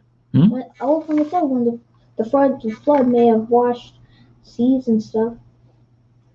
I guess that's all possible. Yeah. Okay, but the fact is that these things were spread by seeds, by pollen, by birds, by animals, in order to grow more plants. All right. So. Daddy. Oh. Have ads on the computer. Did you finish your? Okay. I don't want any more questions from you until you finish your questions. Okay. Okay. So I spelled adversary wrong, so now I can talk about adversary. Okay, but that's like a squirrel because we already went over what adversary is. Oh. So now for you to spend another 20 minutes looking at it, it's going to waste your time. Okay. So finish up your questions, and then the things that you have questions on, the question will be what is the question that you have on the things that you put in question mark by. So you have a question on what's the chapter about. What do you not understand about that question? Oh, no. No, I don't have a question on that at all. What else? Okay. So again, what you're doing is every question that you do not understand, you're going to put a question mark either by the question or by the words that you're not understanding so that you can get clarity. Once you have clarity, then you've got your template together. And once your template is together, then you have your marching orders, and then you don't need any more outside intervention because you can move forward because you have all the stuff in front of you. Right. Prior to that, if you don't have clarity, then you're going to have to keep on asking the same question. So you need to get clarity on it so that way you can move forward and you can independently work in order to now flesh out your reports. Okay? Okay. Yeah. I'm done with the Brussels sprouts. Okay, good deal. Now, is everything else, okay, you've gone through all of your questions now and you understand everything else? No. No? Okay, so I need you to do that. I need you to look at everything else. So what are key takeaways? Key takeaways. Okay, so what do you think it is? I'm thinking they're like what the story most like what pulled you into the story. Okay, so what stood out for you? Okay, yes. Yep, that's correct. So then okay, then I already you know that? down. Okay, good. Okay. How can I relate that? I already have that down. Okay. Now this. Okay, so what? The final question. Okay, the final question. So what is the final question, and what challenges do you have with that? How does the author connect the dots into the beginning chapter to the end chapter? Okay, how does the author connect the dots from the beginning chapter through to the end chapter? Okay, so what about that do you not understand?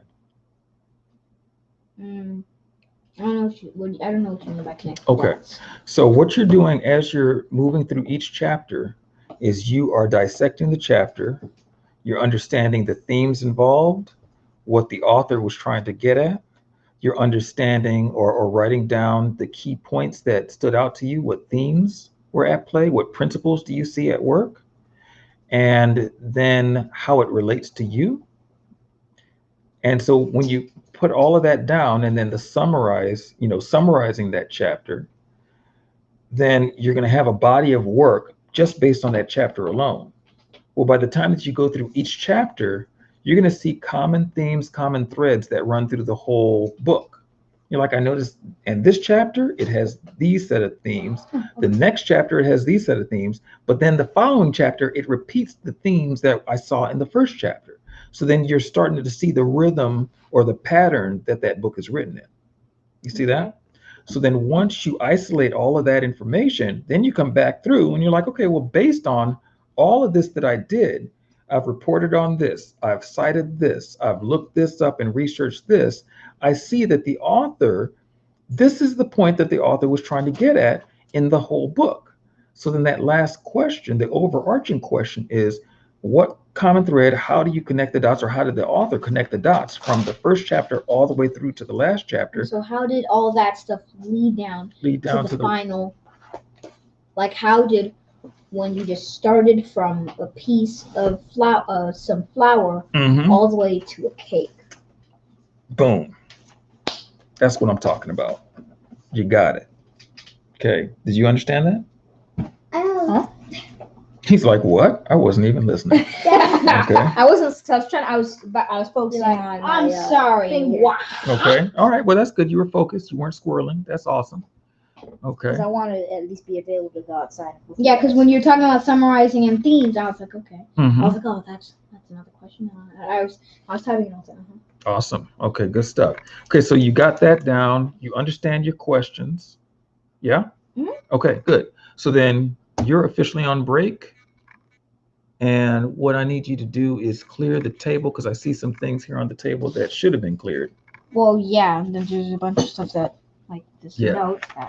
Okay, so you can clear the table while your brothers finish up their premise questions. What my plan is every day, I'm gonna try. Okay, so what are you doing now? Right now, I'm going to start my first question. Working on my first question.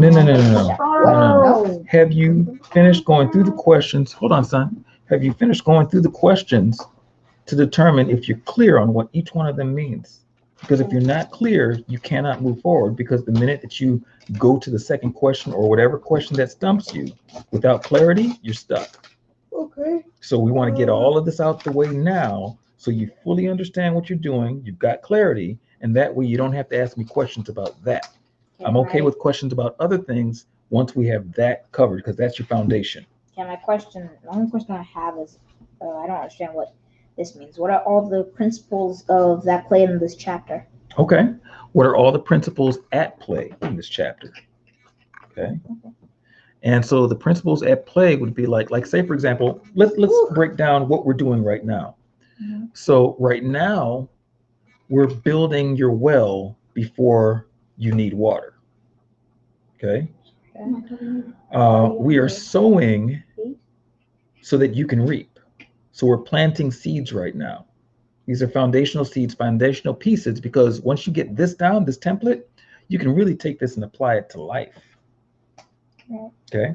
So we want to make sure that there's a sustainability model in place. Okay. So that's a principle.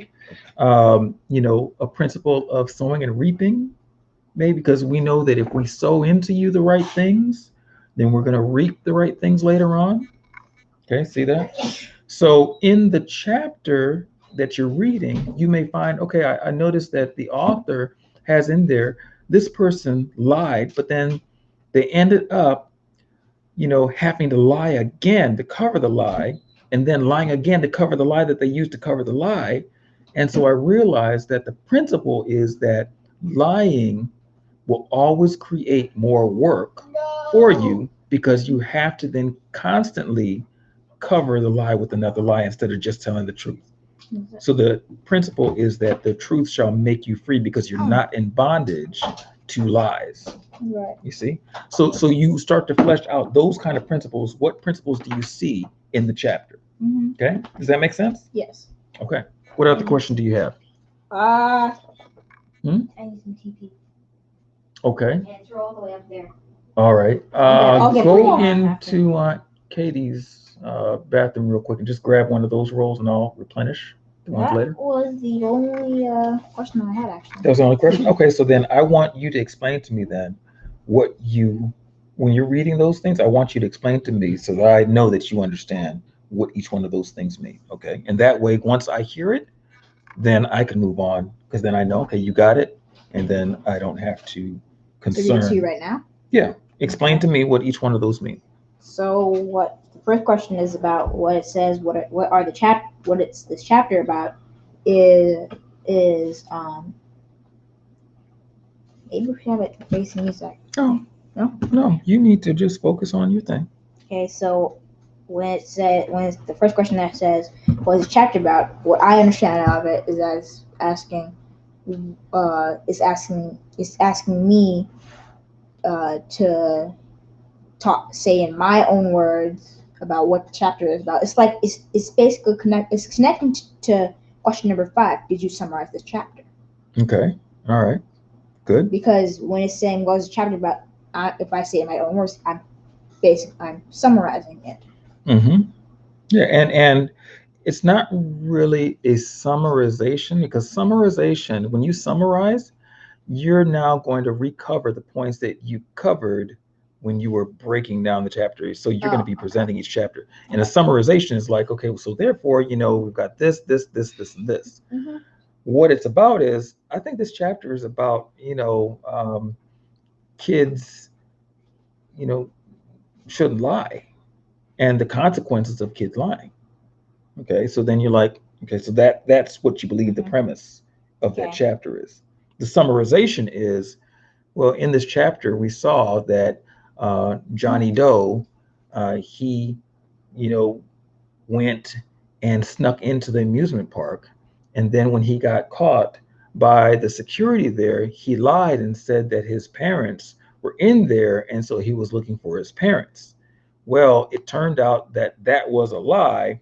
So then when the security guard said, oh, okay, well, give me your parents' names so that I can help you find them, then Johnny made up a name because he didn't want the security guard to then know that he actually was lying and snuck into the amusement park. So then when the security guard went over the loudspeaker to find the parent, and then nobody showed up for Johnny, then the security guard said, okay, well, we're going to have to escalate this because I can't have you just roaming around without your parents. That's dangerous. So then the security guard contacted the police department for trying to find this parent. So then Johnny had to say another lie. And then the next lie was that, well, his parents are deaf, so they couldn't hear the loudspeaker when the security guard, announced it throughout the whole amusement park. They, had an interpreter that would interpret what they were hearing. So then the police officer or the security guard said, oh, okay, that makes sense to me. So let me now go and have our cameras go to search through the whole park, our security cameras, and look for the mother and father who have an interpreter by them. That'll be a real easy way for us to find your parents. So then he went through, contacted his security department to look over the footage to scan the whole park, but they didn't see any interpreter or deaf people with an interpreter in the whole park. So then Johnny had to now make up another lie. So you see, he had this avalanche, this domino effect of lies. He keeps on lying because he keeps on getting caught, and they keep on trying to help him based on a lie. But it turns out that when you have a lie, no matter how well-intentioned the person who's trying to help you is, they can't help you because they're trying to help a lie. So it's something that doesn't exist. So what I learned in this chapter is that no matter how much you think you're going to get in trouble, it's better to just tell the truth so you don't end up like Johnny. You see that? Yeah. Okay. So I got book number 1 down. Okay. Theme or the themes. So themes. So going about the chapters. Okay. So themes are like, would themes be like moral of the story, like a Aesop fable? Theme could be like, this theme is, it is good versus evil. This theme is, holiday blues. People feel real bad in holiday. Said it. Like iMovie. Because iMovie has these things like spy theme, holiday theme, Yep. pet theme, romance theme, Yep. and comedy. Like in our comics. Yep. Okay. Absolutely. Okay. So that's the theme. Okay, so then what's the next one that you have challenge with? Oh, these are for the ones that I have challenge with? Well, no, well, I mean, the ones that, just go over them, and so I know that you know. Name the antagonist and the protagonist. Okay. So those two in my book is the Secret School, the antagonist is Herbert Bixler, and then the protagonist is Ida Bidson, which he's the one that's trying to be the teacher. Okay. And then you may find that the antagonist, it may change or evolve over time. Right. So an antagonist could be a locked door. Or a mule. Could be. Because that door may be the thing that is keeping the protagonist from getting to safety. It's not Herbert Bixler is not the antagonist. I just realized because. Well, I know, but that doesn't matter. I just want to make sure that you understand what this is. Okay, so move on to the next thing. Okay, so what are the conflicts in this chapter? So, like for example, okay, what does that mean to you? Like conflict. Conflict for me is disagreement. Disagreement, like which can go either verbally or physically. Which in my book, for City School, it went verbally with Herbert Bixler and Ida. Okay. Bidson. Didn't end well for Bixler. Okay. Did you summarize this chapter? Which I think we kind of went over that already. Okay. Well, what does that mean to you, though? Because I mean, I know that we did, but I want to know that you got it. Summarize to me means putting something if I'm going over the questions or the points in the book or something or I've watched, I'm putting it in my own words. Kind of. Not really. I mean, because you could put a whole bunch of things in your own words. Summarizing would be like a recap.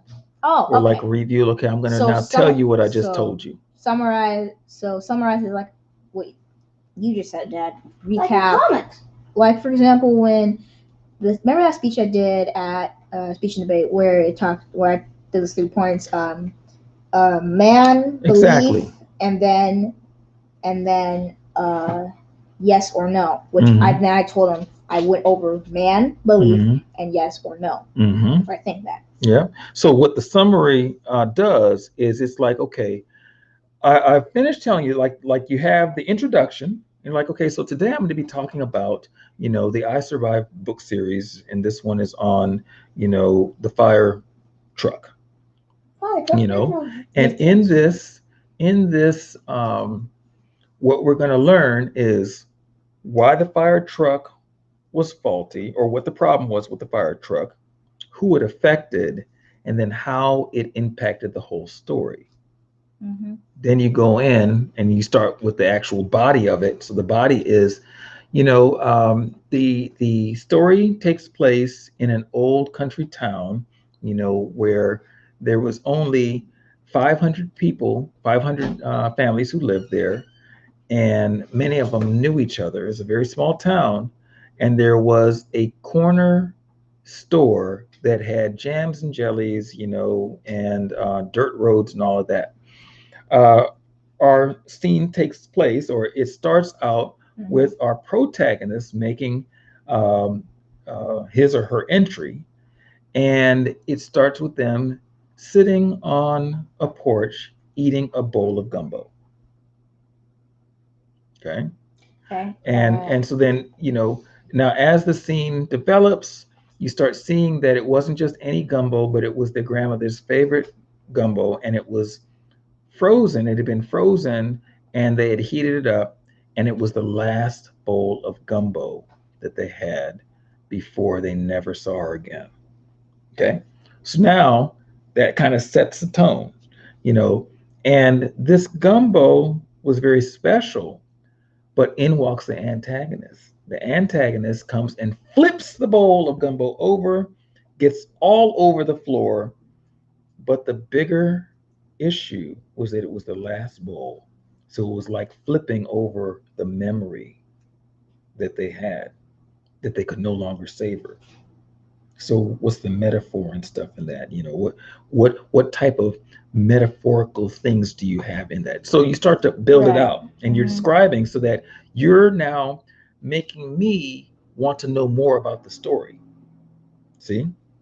So then as you're going through, I may not remember all of the key points that you made. So then the summary comes into play.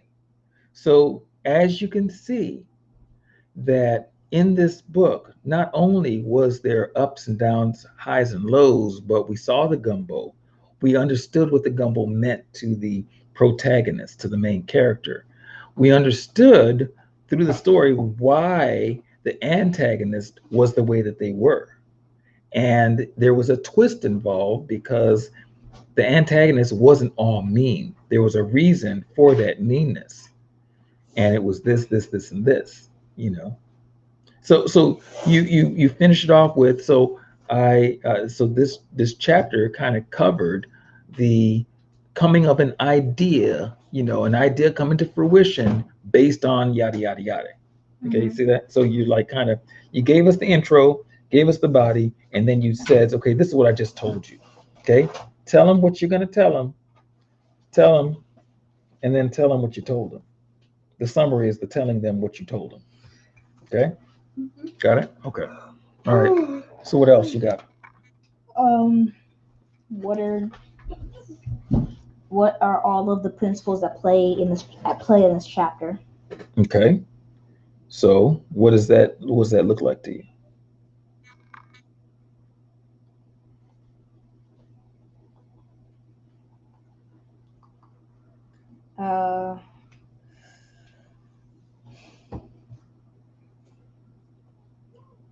Your mind, do you know what that means? All the principles at play in the chapter? Actually, you should be in part of this conversation because, I want to make sure that we're dialoguing about that. I know. I said you were on break, didn't I? You're like, how are you just gonna pull me off a break like that?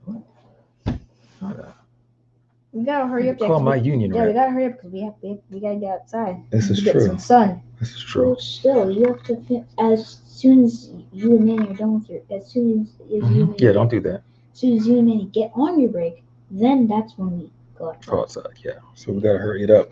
So I've got some productions to do today. And we got some food. Yeah. So let's hurry it up. There's some porridge on the stove. No, there's porridge on the stove. Okay, so principles at play. Okay, so what does that mean? What does that mean to you? Principles at play.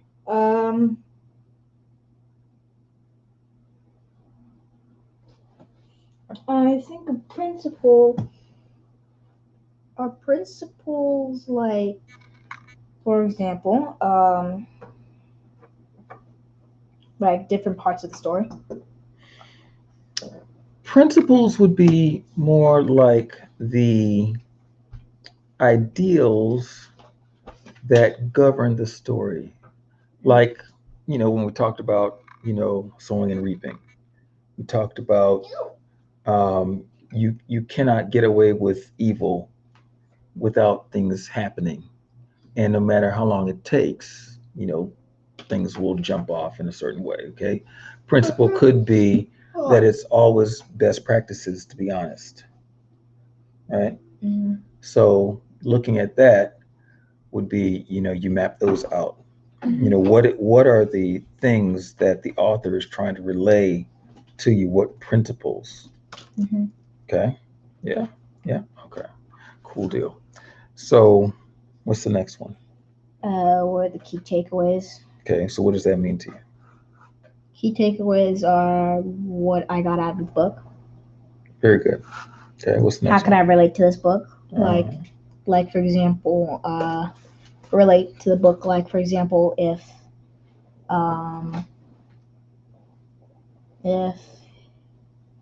you were to make a book about how hard it is that you didn't get to have your father in your life that much, I could probably relate to that as if I'm not able to have my mom. Okay. Yeah. That makes sense. Or my grandpa. Oh yeah, or grandpa. Okay. Yeah. Okay. All right. And then, so what's the next one?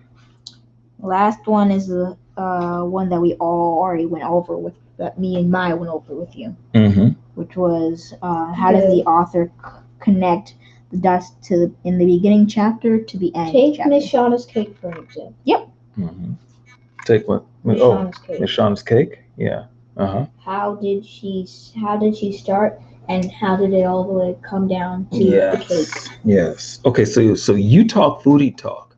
You got to see if he talks foodie talk, because if he talks foodie talk, then he'll understand what you're saying. If he doesn't, then you got to figure out what kind of talk I does he. understand what he's saying. Okay, I'm just. Because I Well, get I that. know. that's why I I'm just. explained it. So. Okay. but also I think I could take it like how, like for example, how I like archery. Yeah. Yeah. Like, How for example, how did I get so good at shooting bullseyes all the time? Okay. So then you say, okay, how does the author connect the dots in the beginning chapter to Like the talking about Yeah. how like for example archery for me, how I first started looking at how to use the arrows and stuff. If Mhm. you're too good, Okay. But okay, so let me give you the analogy so that you understand it. Okay, when Umaya talked about the cake, he was basically saying there are all these steps to make that cake come together. Right. So with your archery analogy, how do you now equate that to the same thing? What I've one pretty Because- shy. hold on. because the way how I want him to come to it, because if he comes to it, then he's solid on it. If you tell him, then it's just kind of like you're pouring into him, and it's like he may not have the thing to hold it yet. Okay. and because the way is like how at first I wasn't good at archery until I started practicing, Mm-hmm. figuring out right stance and stuff to use for archery, Mm-hmm. and then I started getting better and better at making bullseyes and stuff. Mm-hmm. Or I could go with my, like for example, my first frittata, Okay. like all the steps that I did, Mm-hmm. or the smoothie I made today. Like for Okay. example, first step that I did was first get out all the Okay. ingredients. Make sure you have your space that you're gonna put all your ingredients on Mm-hmm. clean.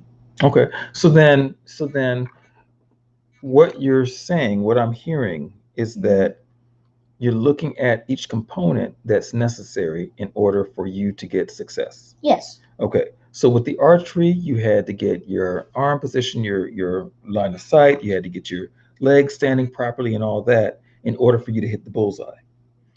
In the smoothie, you had to know what all the ingredients were that you're going to put in the smoothie, and then to blend it all up for us to drink the smoothie. Right. Right. Okay. So that's the start to finish process. So with this, when the author is connecting the dots, those are like ingredients or steps in order to make the whole story work together. Okay. Good deal. Love that.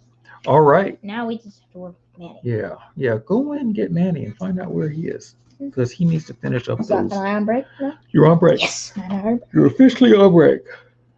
Excuse me. Oh Okay. yeah. So we shot that thing. So Okay, how so all the steps to make a dance. I am going to now say we'll catch you later. I don't know what happened to Manny. He's back doing what he's doing. So we'll make sure that he's got finished. Are you finished writing out all your questions, son? Yes. You are? Okay, let me see them. And let's go over them to make sure that you understand what you're talking about, okay? Okay, so we got one more.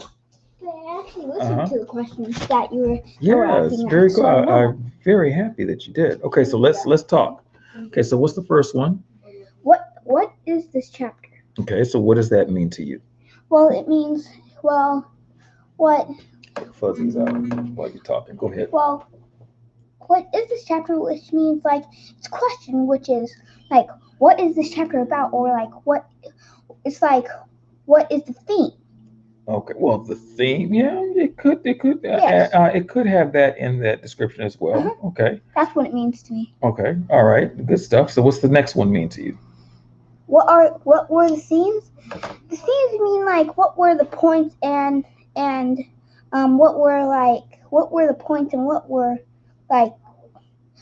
the stuff that happened. Mm-hmm. Those are what themes mean to me. Yeah, okay.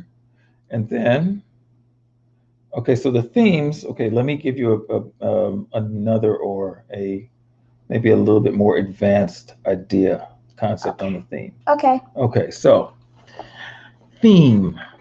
What if your book was set around the feasts and the festivals? Okay. And maybe Oh. it was Hanukkah or something coming up, the Feast of Lights, right? Oh, so the thing is like what the book is about. Yes. Okay. Okay. And All then right. now, what name the agonists and pro-agonists? Okay. Okay, the antagonists and And protagonists. Okay. So what does that mean to you? it means protagonist means like the main character, and then Hmm. antagonist it means like the person who's preventing the protagonist from doing something. Okay. Very good.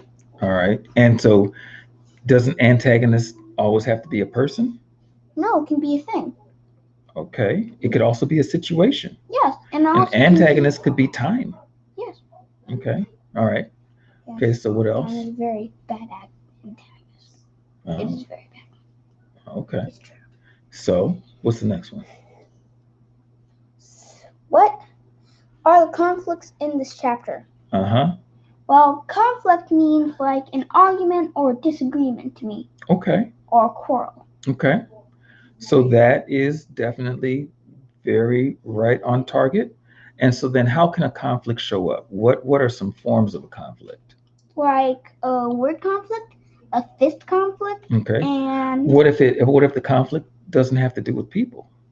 What are then some examples of a conflict that doesn't have to do with people? um,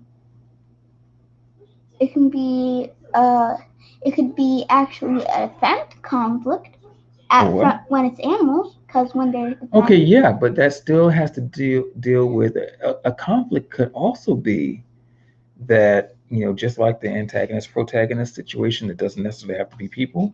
A conflict could be that the character has to get, you know, to something that's 100 miles away, but they only have 20 minutes to get there. Use a car. You can't drive 100 miles in 20 minutes. I don't care how fast you're driving. There's no car that exists that can do that. Get a plane. Unless the car is driving 300 miles per hour. Then you can do it mathematically. Get a plane. Get a plane.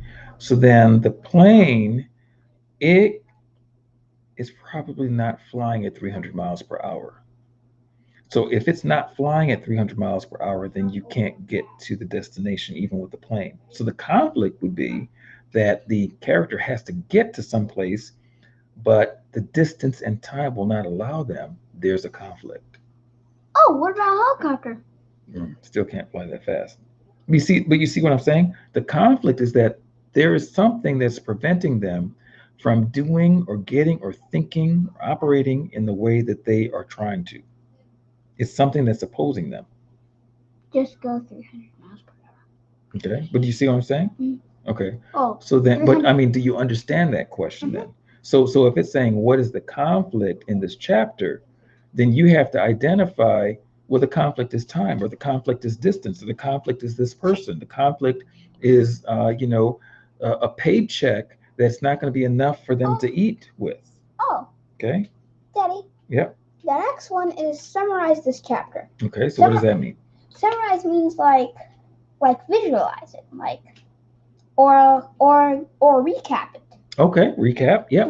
Recap. Absolutely. What does recap mean? It means like give them like if they haven't read it before, like give them like an update. Okay. I get this from my dad's Okay. media. Okay. So an update, yeah, that could be kind of like a summary. Yeah, an update could be. Okay. Oh, a summary. A summary is another version of a summary. Okay, but do you know what a summary means? Yes. Okay, what's a summary mean? It's like a writing of. I think it means it's a writing of a recap. Okay. Okay. So then in a summary, remember how I just finished telling Yeshaya that introduction, you tell them what you're going to tell them. Yes. Then the body of the work is you tell them.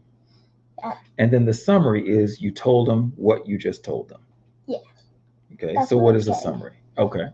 A summary is telling them what you told them, but just re-updating it so they can have fresh memory.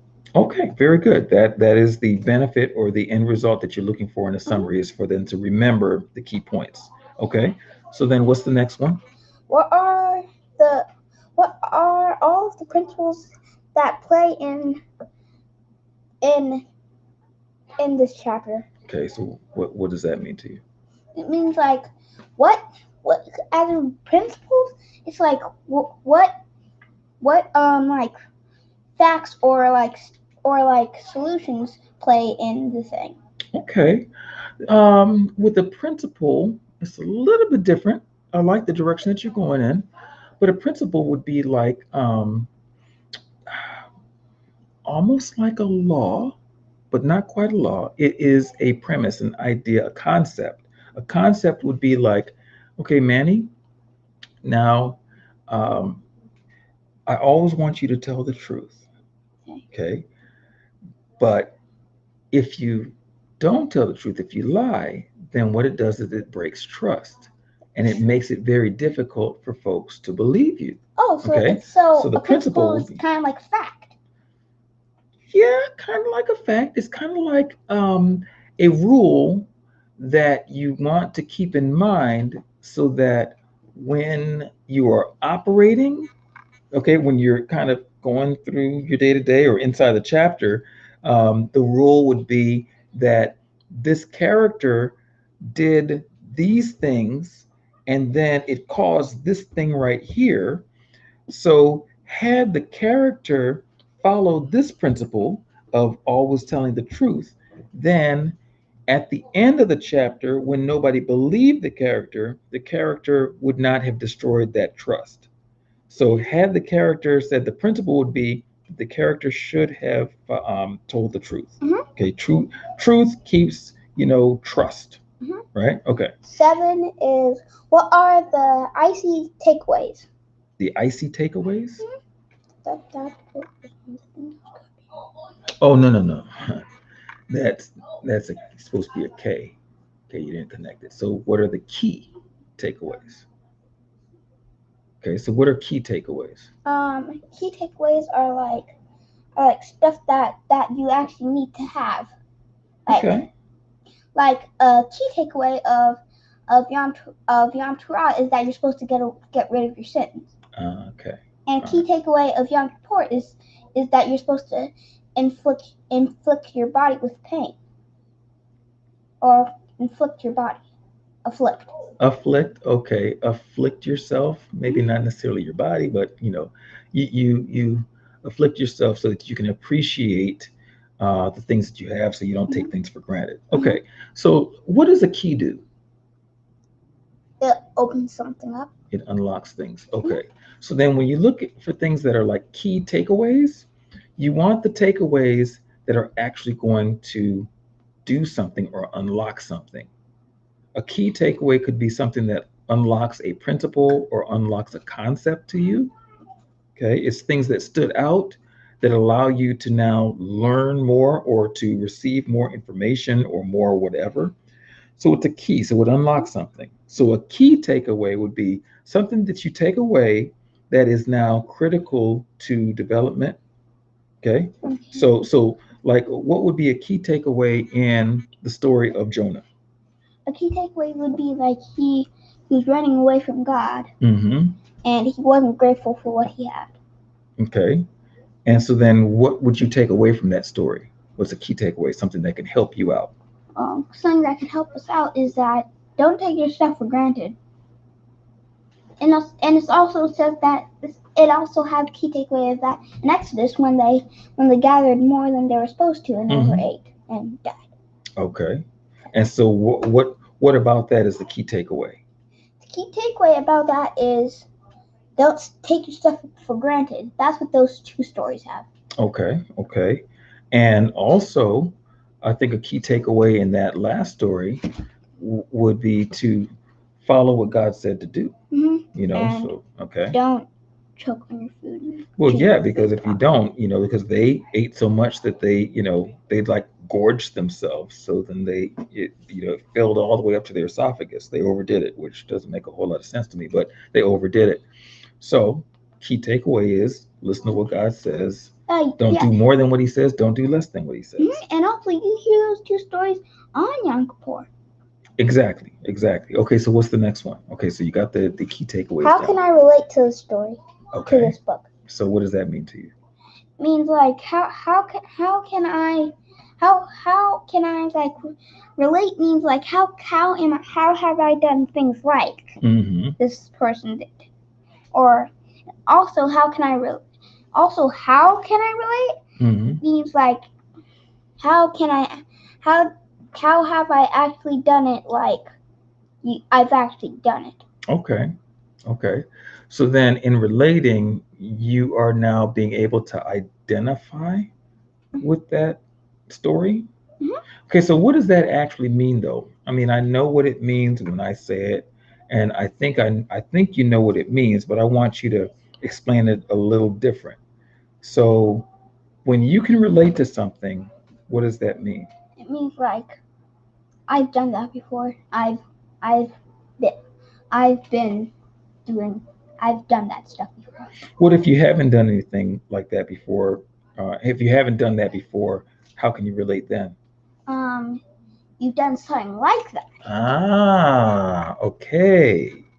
So then in relating, that also means that you may have done or seen something like that. Yeah? Okay, good deal. All right, so then what's the next one? Next one is how does the author connect the dots to the beginning chapter to the end chapter? Okay, so what does that mean?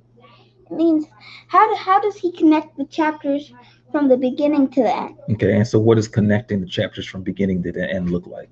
It looks like you're not having like you do the chapter that's like you have the chapter, you have another chapter, but it's not even anywhere close to the first chapter. Okay, and explain that a little different because I hear what you're saying, but I want to make sure that I know what you're saying. Okay. Okay. So connecting the dots is like in those little puzzles things where you have to connect dots. It's like the first thing if it's a word thing, you start from A to Z. And if it's a number thing, you start from 1 to 100 or something like that. Okay. All right. Cool. So then, as what I'm hearing you say is that you're creating, like how you said, like connecting the dots, or what was the other thing that you said? Connecting the dots, or wait, what do you mean by that? Yeah. Well, okay. You're saying A to Z, and you're saying 1 to like 100. Okay. So what does that mean when you say that? Like 1 to like a bigger number. Okay. And so why is that significant when you use that to explain this connecting the dots from beginning to the end? Because if you're counting and you want to count from the beginning, you usually start out with 1 or something like that. Okay. So then by doing that, what does that help the person who is listening to your report do? Well, it helps them understand it more. Like in Roman numerals, the one every time when it's a number in all the cultures I've seen, the 1 is separate. Okay. So, but you said something very key. It helps them understand. Okay.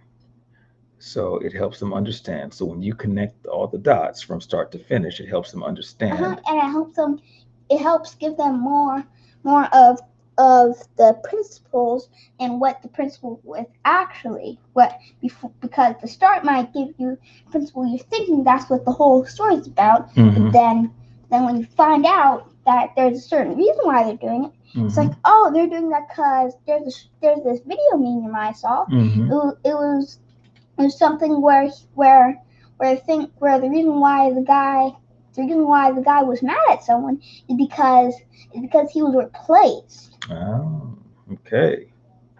So you were able to now connect those dots to find out what the whole story was about. That was called the what of the story? The principal. Okay, the principle or the moral of the story. So what was the moral of that story? No, that story is you shouldn't replace people, and it doesn't make them feel good. Got it. That's awesome, son. Well, thank you so much. I think that you explained that very well. I see that you have a grasp on this, so you know what to do. Good job. All right, everybody's officially on break. All right, so I'm officially on break too. We'll see you again when we have another episode of the Homeschooling Family. Catch you later.